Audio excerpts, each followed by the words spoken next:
Good morning students, I welcome you all to CATG's online class. Today we are studying surface chemistry and it is lecture number 5th. बच्चों last class में जो है हमने फ्रैंडलिच adsorption isotherm पढ़ा था और उसमें हमने देखा था कि फ्रैंडलिच ने एक्सपेरिमेंट करके एक ग्राफ बनाया और ग्राफ से एक इक्वेशन डिराइव किया, एक इक्वेशन डिराइव नहीं किया सॉरी, एक इक्वेशन ले आए फाइनली हीट एंड ट्रायल करके कि x by M is equal to K P to the power n, जहाँ पर n का वैल्यू कहाँ से कहाँ तक होता है, n बिलोंग्स टू 1 से लेकर के 0 तक। शुरुआत में प्रेशर जब कम रहे तो n का वैल्यू 1 होता है और प्रेशर जब बढ़ता चला जाए तो n का वैल्यू धीरे धीरे घट घट के 0 तक पहुँच जाता है। ठीक है, x बाय एम है एक्सटेंट ऑफ एडजॉर्प्शन, k है एक कांस्टेंट, p है प्रेशर ऑफ गैस, x है अमाउंट ऑफ गैस एडजॉर्ब्ड और m है मास ऑफ सॉलिड एडजॉर्बेंट या फिर लिक्विड एडजॉर्बेंट। ठीक है, फिर हमने देखा कि जो फ्रेंडलिच का ये इक्वेशन था ये लिक्विड के अंदर, सोल्यूशन के अंदर जब कोई एडजॉर्प्शन हो रहा होता है वहाँ पर भी ये वैलिड होता है। थोड़ा सा अंतर ये रहता है कि यहाँ पर होता है k concentration to the power n और n का वैल्यू भी इसी तरह से यहाँ पर फिर 1 से 0 तक वैरी करता है। x बाय m यानी कि एक्सटेंट ऑफ एडजॉर्प्शन, तो एक्सटेंट ऑफ एडजॉर्प्शन ज़्यादा होगा जब कॉन्सेंट्रेशन ज़्यादा होगा।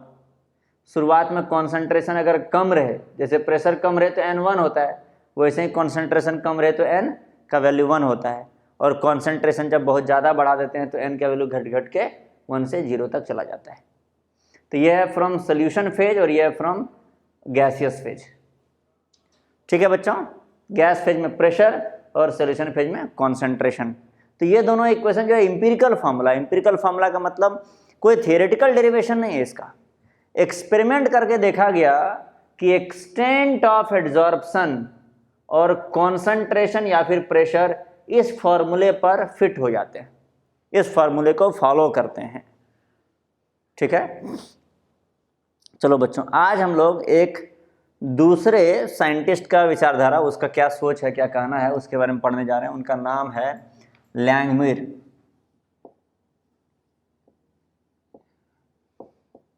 Adsorption isotherm.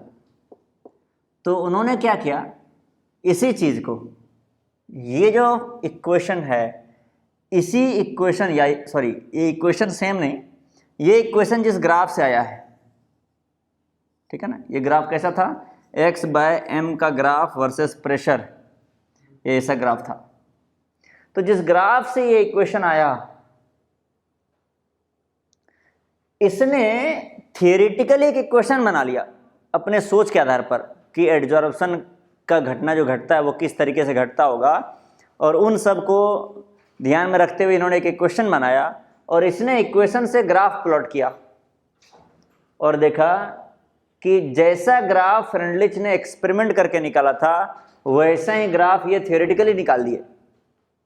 इन्होंने एक इक्वेशन बनाया, इक्वेशन से ग्राफ प्लॉट किया। इक्वेशन कैसे बनाया, अपने सोच को सिस्टमैटिक ढंग से प्रेजेंट करके, इक्वेशन से ग्राफ और ग्राफ को मैच करवा दिया फ्रेंडलिच वाले एक्सपेरिमेंटल ग्राफ से और बोला कि देखो हम एक्सप्लेन कर दिए कि ऐसा ग्राफ क्यों आता है।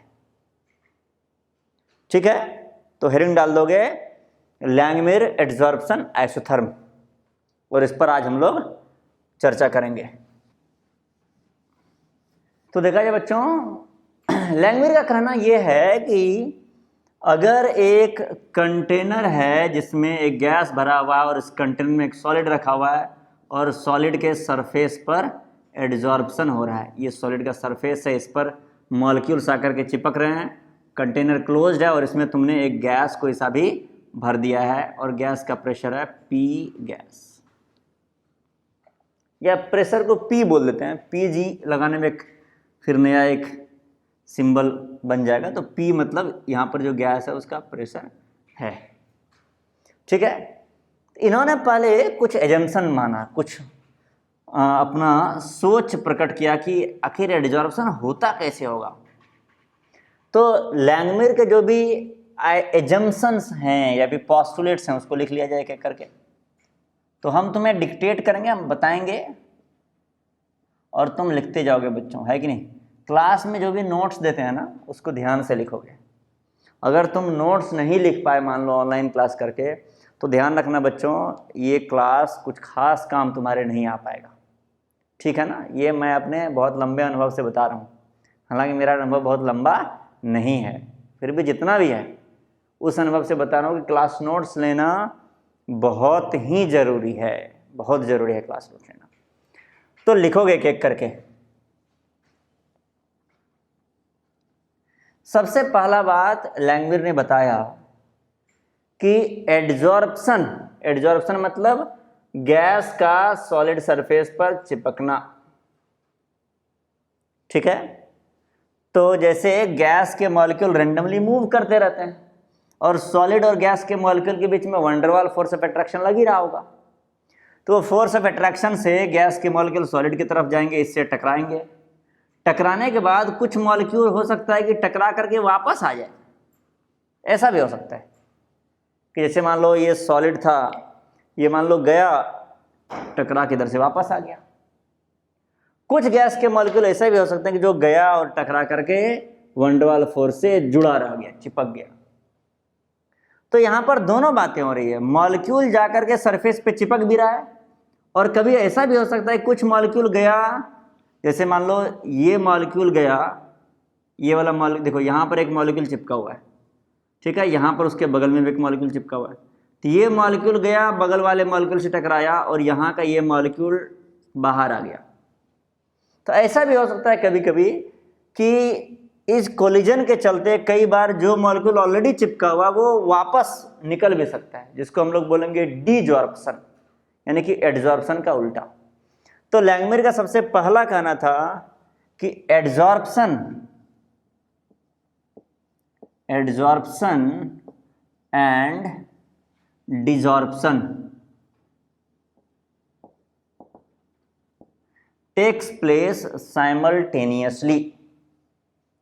एडजॉर्प्शन भी होता है और डिजॉर्प्शन, ये दोनों एक साथ होता है, टेक्स प्लेस साइमल्टेनियसली, ठीक है। Adsorption and desorption takes place simultaneously. दूसरा देखो, एक सॉलिड और एक गैस में क्या अंतर है, सोच करके बताओ एक बार। ऐसे कौन से सब्सटेंस है जिनको तुम बोलते हो गैस है, उनका ऐसा क्या खासियत होता है, और ऐसे कौन से सब्सटेंस है जिसको तुम बोलते हो सॉलिड है, या तुम चाहो तो लिक्विड को भी इंक्लूड कर लो, क्या अंतर होता है इन तीनों चीज़ों में। तो जैसे मान लो मेरे पास ये एक सॉलिड है, सॉलिड का मतलब इसके जितने भी पार्टिकल हैं वो पार्टिकल अपने पोजीशन को छोड़ करके हिल नहीं सकता है, दूसरे पोजीशन पे नहीं जा सकता है। ये पता लगा कि अपने ही पोजीशन पर थोड़ा सा वो वाइब्रेट कर सकता है, इधर उधर आगे पीछे मतलब आगे पीछे वाइब्रेट कर सकता है, आगे पीछे हल्का सा मूव कर सकता है, लेकिन अपने पोजीशन को छोड़ करके दूसरे पोजीशन पर नहीं जा सकता है।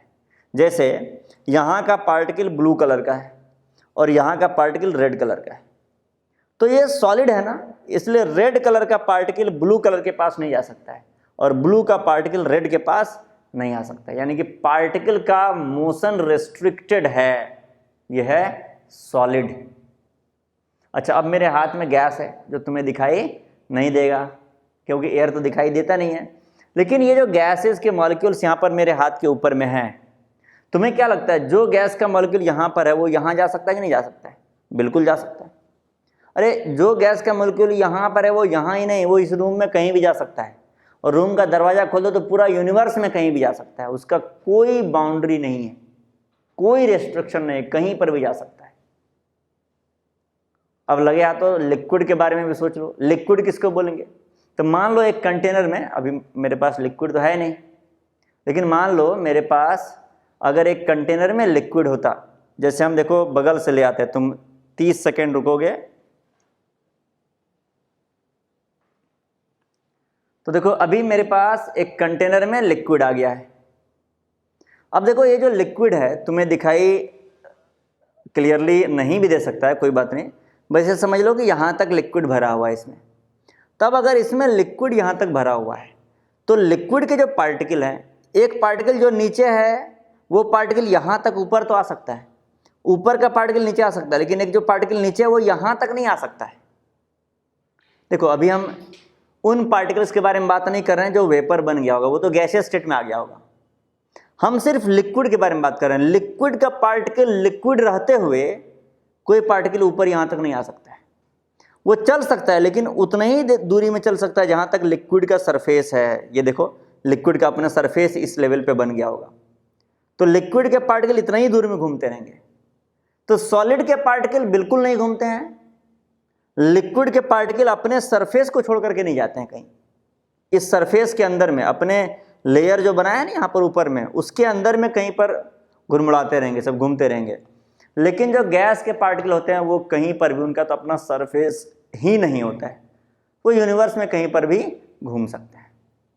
तो लैंग्वेज ने बोला है कि देखो जो पार्टिकल आकर के एड्जॉर्ब हो गया है, जो चिपक गया है, अब उस पार्टिकल का जो मूवमेंट है वो रिस्ट्रिक्ट हो गया है, वो रुक गया है पार्टिकल। तो जो पार्टिकल चिपक गया है वो पार्टिकल सॉलिडिफाई हो गया है, सॉलिड स्टेट में कन्वर्ट हो गया है। ठीक है, तो क्या बोला, adsorption is like, adsorption is similar to solidification, solidification, and desorption is similar to, desorption is similar to solid का गैस में कन्वर्ट होना। क्या कहलाता है बताओ? डिजॉर्प्शन मतलब जो इस सरफेस पे चिपका हुआ था, जिसका मूवमेंट रेस्ट्रिक्टेड था, वो अगर कभी गलती से टक्कर वगैरह लग के गैस में कन्वर्ट हो गया, बाहर चला गया, तो इसको बोलेंगे सिमिलर टू सब्लिमेशन। क्या बोलेंगे इसको? Sublimation. Adsorption is similar to solidification and desorption is similar to sublimation. अब एड्जॉर्प्शन के बारे में बात कीजिए तो जो एड्जॉर्प्शन प्रोसेस है, ये प्रोसेस कैसा है बताओ? एंडोथर्मिक है या एक्सोथर्मिक है? सॉलिडिफिकेशन, गैस का सॉलिड में कन्वर्ट होना, एनर्जी रिलीज होता है। गैस के पास बहुत ज़्यादा एनर्जी होता है, रैंडमली घूमता रहता है। जब सॉलिड बन जाता है तो उसकी एनर्जी कम हो जाती है, वो चल नहीं पाता है, मूवमेंट उसका रुक जाता है।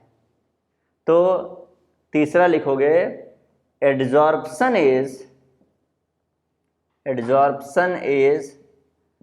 Exothermic process. कैसा प्रोसेस है? Exothermic process. Adsorption exothermic process है कि नहीं? एड्जॉर्प्शन एक्सोथर्मिक प्रोसेस है। तो यहाँ पर लगे हाथों, अब इसके डिटेल में लैंग्वेज ने कुछ बातें नहीं किया था, लेकिन हम जब इसके बारे में बात चल रही है तो हम डिटेल में बात कर ही लेते हैं कि एग्जाम में क्वेश्चंस कैसे आएंगे इससे। जैसे मान लो O2 गैस है, यहाँ पर है चारकोल जो कि है सॉलिड। अभी O2 गैस चारकोल सॉलिड पे क्या हो गया? एड्जॉर्ब हो गया। तो ये हो गया O2 एड्जॉर्ब। तो जो एड्जॉर्ब O2 है वो हो गया सॉलिड O2। और कभी कभी डिजॉर्प्शन भी होता है, सॉरी ये दोनों प्रोसेस होता है, एड्जॉर्प्शन एंड डिजॉर्प्शन। तो फॉरवर्ड रिएक्शन जो है वो है एड्जॉर्प्शन और बैकवर्ड रिएक्शन डिजॉर्प्शन। ठीक है, फॉरवर्ड है एड्जॉर्प्शन और बैकवर्ड है डिजॉर्प्शन। अब ये रिएक्शन को तुम एंडोथर्मिक बोलोगे या एक्सोथर्मिक बोलोगे? फॉरवर्ड के आधार पे बोलोगे या बैकवर्ड के आधार पे बोलोगे? तो ये फॉरवर्ड के आधार पर रिएक्शन को एंडोथर्मिक या एक्सोथर्मिक बोलते हैं। तो फॉरवर्ड रिएक्शन कैसा है? एक्सोथर्मिक। FWD मतलब फॉरवर्ड, RXN मतलब रिएक्शन, फॉरवर्ड रिएक्शन। एक बार देखो, एक बच्चा बोलता है कि सर आपने लिखा है R/N। ये R/N कौन सा इक्वेशन है? यहाँ पर R का मतलब क्या है? एन का मतलब क्या है, तो आर एक्स एन हम शॉर्ट में रिएक्शन को लिखते हैं, याद रख लो। तो फॉरवर्ड जो रिएक्शन है तुम्हारा वो है एक्सोथर्मिक।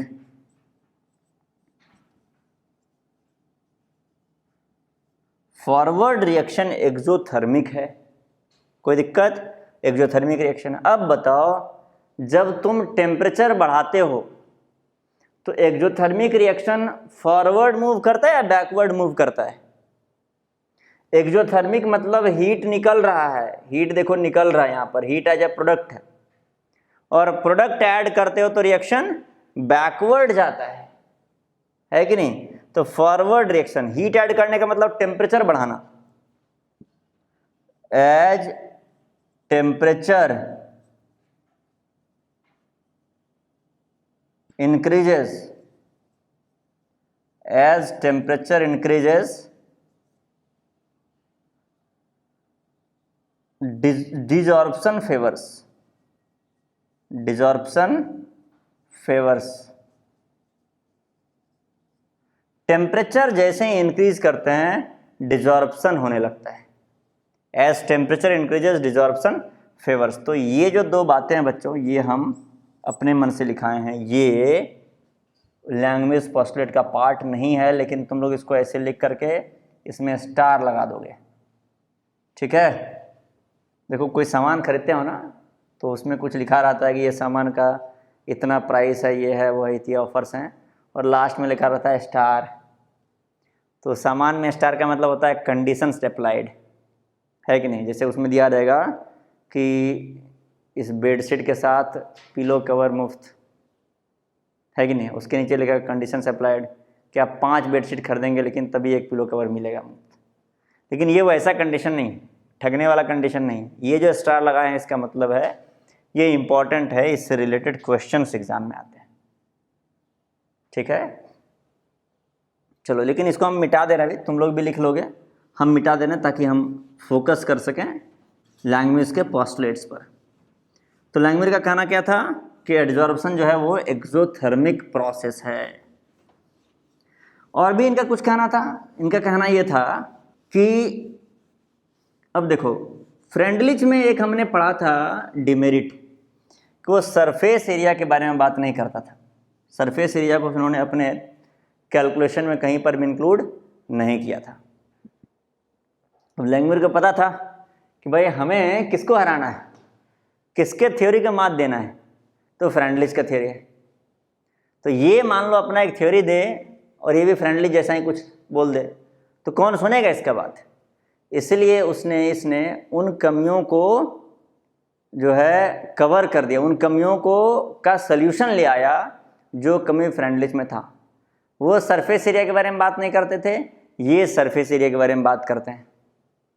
तो इनका कहना क्या है? इनका कहना है कि जैसे किसी एरिया में एडजॉर्प्शन हो चुका है, तो इसको मिटा दे रहे हैं, फिर से एक बार डायग्राम बनाते हैं।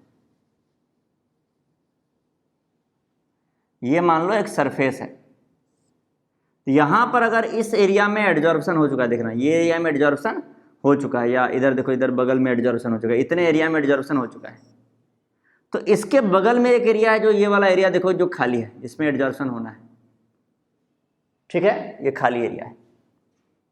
तो इसका कहना है कि इस खाली एरिया में एडजॉर्प्शन होगा या नहीं होगा। बगल वाले एरिया में देखो, इसके बगल में ये एरिया है जहां पर एडजॉर्प्शन हो चुका है, और इसके बगल में ये एरिया है जो खाली है। यहां पर एडजॉर्प्शन होगा या नहीं होगा वो इस बात पे डिपेंड ही नहीं करता कि इसके बगल में एडजॉर्प्शन हुआ है, इसके बगल में खाली, ये सब फालतू का बात है। किसी प्लेस पर, इस प्लेस पर एडजॉर्प्शन होना बगल वाले प्लेस पर, बगल वाले एरिया पर डिपेंडेंट नहीं है, ठीक है? इसको क्या बताया इसने? एडजॉर्प्शन एट एनी साइट, लिखोगे adsorption at any site, adsorption at any site, adsorption at any site is independent of independent of whether the nearby sites are occupied or unoccupied. Independent of whether the nearby sites, उसके बगल वाला जो site है, site मतलब जगह, उसके बगल वाला जो साइट है, whether the nearby sites are occupied मतलब वहां पर पहले से कोई मॉलिक्यूल बैठा हुआ है, और अनऑक्यूपाइड, ऑक्यूपाइड और अनऑक्यूपाइड। ठीक है बच्चों, ये हो गया। अब उन्होंने इन चीज़ों को मैथमेटिक्स में कन्वर्ट करना शुरू कर दिया।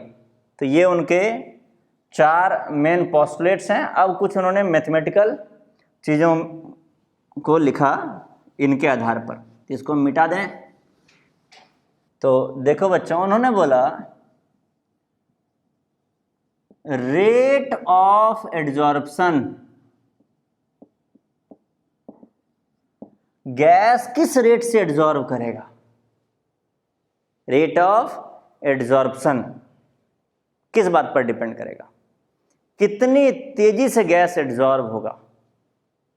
तो ये डिपेंड करेगा, is directly proportional to pressure, कितना प्रेशर तुम अप्लाई किए हो। यहाँ पर जितना ज़्यादा प्रेशर होगा, यानी जितना ज़्यादा गैस के मॉलिक्यूल होंगे, उतना ज़्यादा तेजी से एड्जॉर्प्शन होगा। जितना कम मॉलिक्यूल होंगे, उतना स्लोली एड्जॉर्प्शन होगा। Rate of adsorption is directly proportional to pressure. कोई दिक्कत? फिर उन्होंने बोला यानी कि जितना ज़्यादा प्रेशर रहेगा, उतना ज़्यादा जो है कि तेजी से एड्जॉर्प्शन होगा। एक और फैक्टर उन्होंने बोला कि this is also proportional to 1 minus theta. ये थीटा क्या है भाई? Where theta is equal to fraction of surface area, fraction of surface area already occupied. Fraction of surface area already occupied. बोला कि देखो, अगर मान लो इतना एरिया ऑक्यूपाई हो गया है,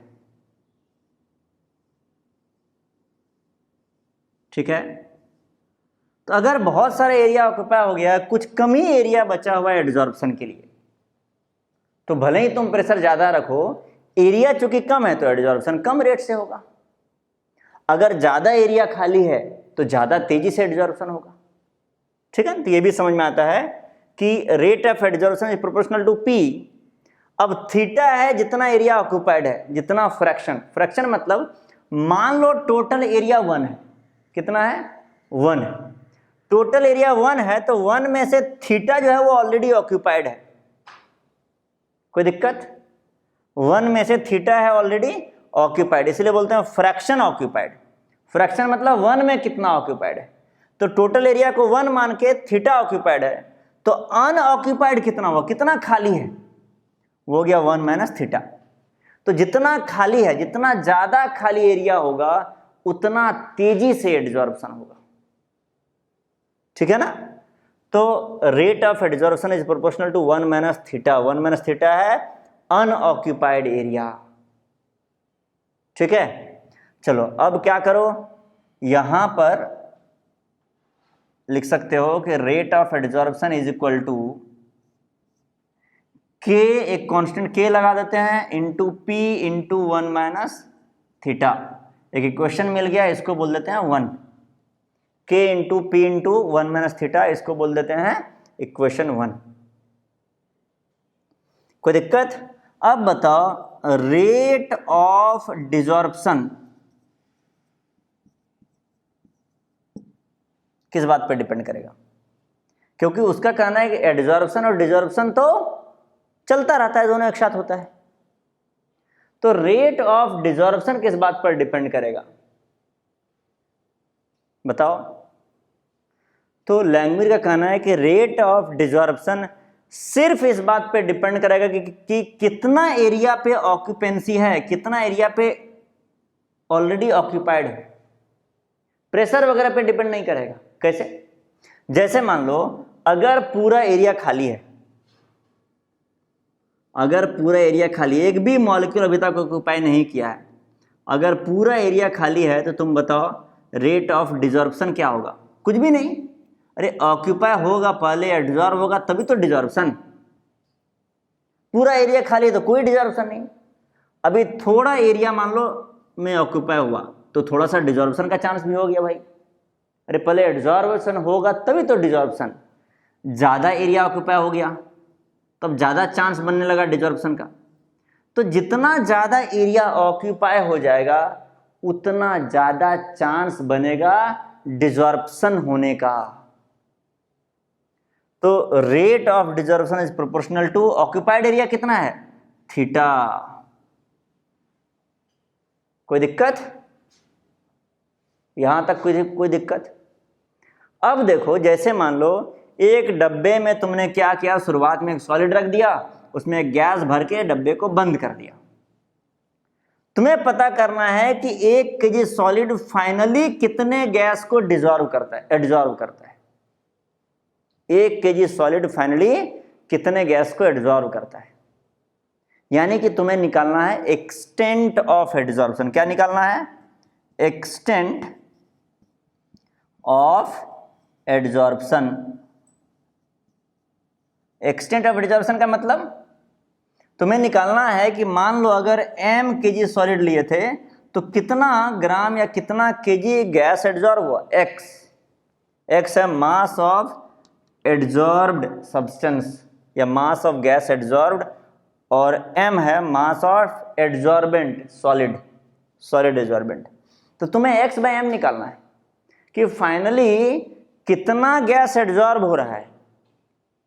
तो ये जो कितना गैस एडजॉर्ब फाइनली सॉलिड कर पा रहा है, ये निकालने के लिए तुम्हें जो टाइम लेना पड़ेगा, किस टाइम का निकालोगे? शुरुआत में जैसे ही गैस दिए एडजॉर्प्शन चल रहा है उसी टाइम में कैलकुलेट कर लोगे कि इंतजार करोगे थोड़ा देर या 10 साल के बाद करोगे? नहीं। तो देखो करना क्या है, हमें इक्विलिब्रियम तक पहुंचने का इंतजार करना है। इक्विलिब्रियम मतलब क्या है? कह रहे शुरुआत में कुछ गैस चिपक रहा होगा, कुछ निकल जा रहा होगा, फिर कुछ चिपक रहा होगा, फिर कुछ निकल जा रहा होगा। तुम्हें एक स्टेबल कंडीशन ढूंढना पड़ेगा कि जिस टाइम पे अब जितने मॉलिक्यूल फाइनली चिपक रहे हैं उतने ही निकल रहे हैं, मतलब नेट जो मॉलिक्यूल चिपका हुआ है उसका नंबर जब कांस्टेंट हो जाए, नेट जो गैस चिपका हुआ है उसका नंबर, उसका अमाउंट जब कांस्टेंट हो जाए उस टाइम तक का इंतजार करना है। और उस टाइम पर जितना चिपका हुआ होगा वो मास तुम यहां पर लिख दोगे x के जगह पर, और सॉलिड का मास तो फिक्स है ही। तो ऐसा कब आएगा कि जब इस पे जितना गैस चिपका हुआ है उसका मास कांस्टेंट हो गया है? वो तब आएगा जब या तो फर्दर कोई भी मॉलिक्यूल एडजॉर्ब नहीं हो रहा है और फर्दर कोई मॉलिक्यूल डिजॉर्ब भी नहीं हो रहा है, या फिर मॉलिक्यूल कुछ एडजॉर्ब हो रहे हैं। तो अगर 5 मॉलिक्यूल चिपक गए तो 5 मॉलिक्यूल निकल भी जा रहे हैं, ताकि यहां पर जो गैस के मॉलिक्यूल्स हैं उनका नंबर कांस्टेंट रहे। ठीक है बच्चों? तो चलो अब बात करते हैं एक्सटेंट ऑफ एडजॉर्प्शन x/m। ये तुम्हें निकालना है एट इक्विलिब्रियम। कब निकालना है? At equilibrium. और ये जो निकालोगे तुम, ये कैसे मेजर करोगे? कितना मास एडजॉर्ब हुआ? देखो सॉलिड तो मेजर कर लोगे बहुत आसानी से, है कि नहीं? एक्स कैसे मेजर करोगे? तो या तो जितने गैस चिपके हुए हैं उनका मास निकालो, जो कि बड़ा मुश्किल है, या फिर जितना सरफेस एरिया पे चिपका हुआ है। तुम्हें पता है कि मान लो इक्विलिब्रियम में केवल ये वाला सरफेस एरिया पे चिपका हुआ है, ठीक है ना? तो मान लो केवल ये वाला सरफेस एरिया पे 1 ग्राम चिपका हुआ है। अगर ये वाला सरफेस एरिया में चिपक जाए तो 1 ग्राम और चिपक जाएगा, ये वाला सरफेस एरिया में भी चिपक जाए तो 1 ग्राम और चिपक जाएगा, ये वाला सरफेस एरिया पे भी चिपक जाए तो 1 ग्राम और चिपक जाएगा। यानी कितना सरफेस एरिया पे चिपका हुआ है ये देख करके तुम बता सकते हो कि कितना मास एडजॉर्ब्ड हुआ है फाइनली। कोई दिक्कत? तो this is proportional to theta. Theta क्या है? सरफेस एरिया जिस पे ऑक्यूपेंसी है, जो ऑलरेडी कवर हो चुका है। थीटा देख के तुम पता कर लोगे कि कितना सरफेस एरिया पे कितना एडजॉर्प्शन हुआ है। अच्छा, डायरेक्टली थीटा, डायरेक्टली एरिया का वैल्यू से नहीं पता चलेगा। बेसिकली मान लो इतने एरिया पे अगर 1 ग्राम हो तो इतने एरिया पे 2 ग्राम हो जाएगा, इस तरीके से, यानी कि एरिया के प्रोपोर्शनल होगा। और यहां से अगर तुम x/m का वैल्यू निकालना चाहो, x/m का वैल्यू तो ये हो जाएगा k इंटू, यहाँ पे k ले लिया तो यहाँ पे k डैश बोल देते हैं, k डैश इंटू थीटा। हमें क्या निकालना है, देखो हमें x/m का वैल्यू निकालना है। याद आ रहा है फ्रेंडलिच में यही तो था, x/m equal to k into something था। तो ये हो गया तुम्हारा इक्वेशन। देखो ये इक्वेशन पहले 2 कर लें इसको, rate of desorption equal to, अच्छा यहाँ पर एक चीज छूट गया था, rate of desorption is proportional to theta, और यहाँ पर बोल सकते हो is equal to k dash into theta, और फिर इसको बोल दो k डबल डैश, इसको बोल दो इक्वेशन 3, इसको बोल दो इक्वेशन 2। अब देखो ये जो तुम्हें निकालना है एक्सटेंट ऑफ डिजॉर्प्शन, ये निकालना है इक्विलिब्रियम पे। कोई बात बच्चों, ये कहाँ निकालना है, इक्विलिब्रियम पे। तो तुम्हें एक्सटेंट ऑफ एडजॉर्प्शन निकालना है इक्विलिब्रियम पर। इक्विलिब्रियम पर निकालने के लिए तुम्हें क्या करना पड़ेगा, rate of adsorption rate of desorption को बराबर कर दो, क्योंकि वही कंडीशन होगा इक्विलिब्रियम का। इस दोनों को बराबर करके थीटा का वैल्यू निकाल के यहां पे रख दो, तुम्हारा x/m का फॉर्मूला निकल जाएगा। चलो जल्दी से करो। अब हम इसको मिटा दे बच्चों, अगर तुम लोग नोट डाउन कर लिए हो तो हम मिटाएंगे।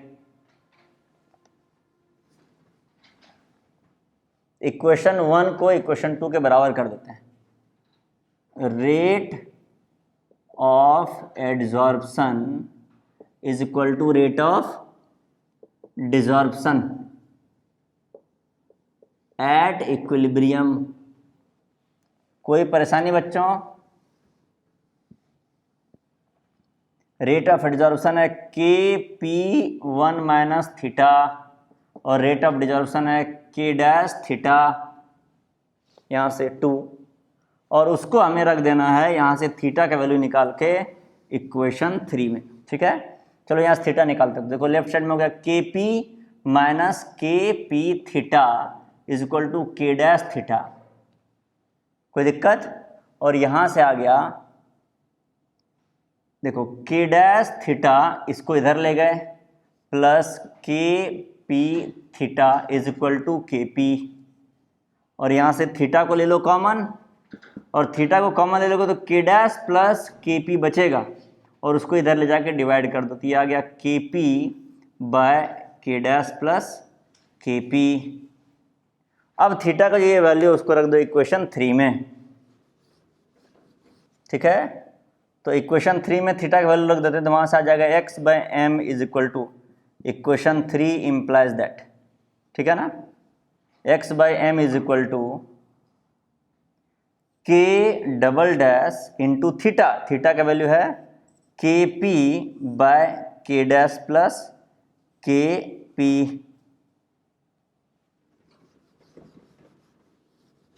चलो अब जो भी कॉन्स्टेंट्स हैं उनको एक साथ ले आओ, जैसे K dash plus K, K dash plus K, इनको एक नया कांस्टेंट बोल दो, बोल सकते हो, K डैश प्लस K को एक नया कांस्टेंट बोल दो, तो ये बन जाएगा x/m, x/m is equal to, थोड़ा सा और मॉडिफाई कर सकते हैं इस इक्वेशन को। तो कैसे मॉडिफाई करोगे इस इक्वेशन को, तो बच्चों यहाँ पे देखो, अगर K डैश इंटू K से न्यूमरेटर डिनोमिनेटर में डिवाइड कर दें तो कांस्टेंट का संख्या थोड़ा कम हो जाएगा। बहुत सारा कांस्टेंट दिख रहा है ना, तो देखो K double dash Kp divide कर दिए किससे, इसको डिवाइड कर दिए K डैश इंटू K से, K double dash into K से, और डिनोमिनेटर में भी वही किए। तो पहले K डैश था, उसको डिवाइड किए K double dash into K से, K double dash into K से, और प्लस Kp को फिर से डिवाइड कर दिए K double dash into K से। तो यहाँ से देखो क्या हो गया, x/m, तो ये पूरा कांस्टेंट कट गया, तो ऊपर में क्या बचा, p बचा। नीचे में ये कांस्टेंट हो गया, सारे कांस्टेंट्स को मिला करके इसको बोल देते हैं a, plus k/k double dash एक नया कांस्टेंट हो गया, k/, ये देखो ये पूरा एक नया कांस्टेंट, तो a प्लस bp, बहुत सारा कांस्टेंट k आ गया था, उसको हटा करके तो ये एक इक्वेशन बन गया। किसने बनाया इक्वेशन, ये इक्वेशन बनाया लैंगमिर ने। कोई दिक्कत? अब हमें प्रूफ करना है कि ये इक्वेशन वही रिजल्ट देगा जो रिजल्ट फ्रेंडलिच देता था। कोई दिक्कत? चलो हम कोशिश करते हैं। अब आप ये जो डेरिवेशन था उसको नोट डाउन कर लीजिए।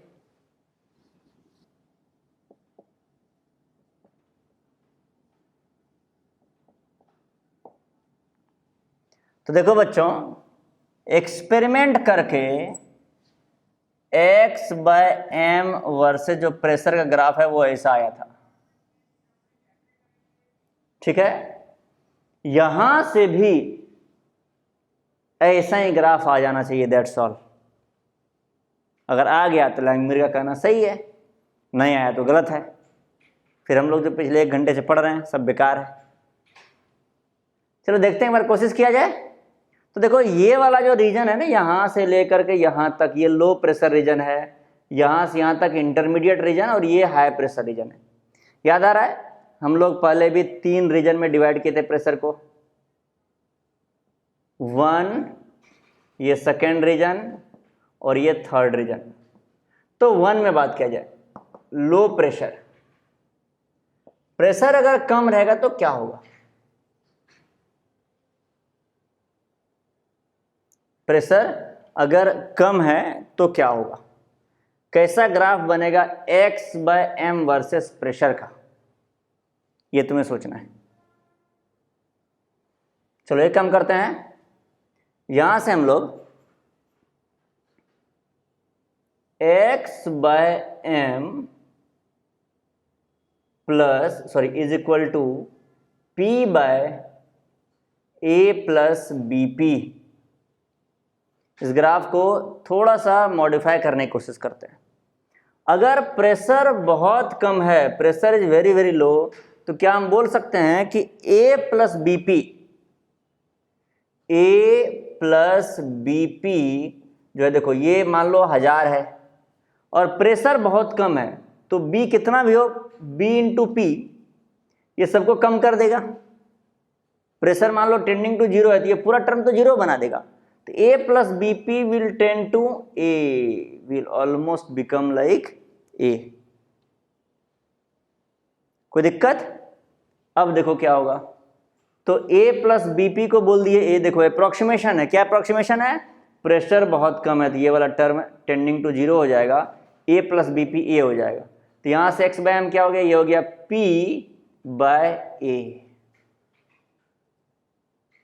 कोई दिक्कत? तो x/m हो गया, x/m इसको लिख देते हैं 1/a इंटू p। अब x/m को तुम रख दो y एक्सिस पर, ये हो गया तुम्हारा x एक्सिस पर, और ये हो गया तुम्हारा स्लोप m। तो देखो ग्राफ स्ट्रेट लाइन आ गया, y is equal to mx, origin से पास करता हुआ straight line graph low pressure पर। कोई दिक्कत? अब हम हाई प्रेशर पे प्रूफ कर रहे हैं कि देखो हाई प्रेशर पर क्या होगा। हाई प्रेशर पे क्या आना चाहिए, x/m का वैल्यू कांस्टेंट आ जाना चाहिए। चलो तीसरा region, high pressure. High pressure, pressure जब ज्यादा होगा तो क्या होगा, देखो प्रेशर जब ज्यादा होगा तो यहां से लिख सकते हो, देखो ये दोनों टर्म है ना, a प्लस बीपी, तुम देखो ये बीपी वाला टर्म बहुत ज्यादा हो जाएगा, ये बहुत कम हो जाएगा। तो जब प्रेशर बहुत ज्यादा होगा तुम लिख सकते हो a plus BP is almost equal to BP, क्योंकि p बहुत ज्यादा है, a नेग्लिजिबल हो जाएगा, इस बार नेग्लेक्ट कर दिया जाएगा। कोई दिक्कत? तो a प्लस बीपी हो गया बीपी, और फिर x बाय एम, देखो यहाँ से क्या हो जाएगा, x by M is equal to p by B P. तो यहाँ से p से p कट गया, ये आ गया 1 by b। x by M is equal to constant, b एक कॉन्स्टेंट है ना, a and b are constant, देखो कॉन्स्टेंट हो गया।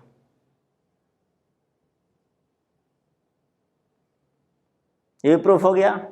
अब कोई इंटरमीडिएट प्रेशर ले लो तुम, ये प्रेशर, तो देखो एक तो कॉमन सेंस है कि ग्राफ शुरुआत में ऐसे था, बाद में ऐसे हो गया, तो बीच में ऐसे गुजरा होगा।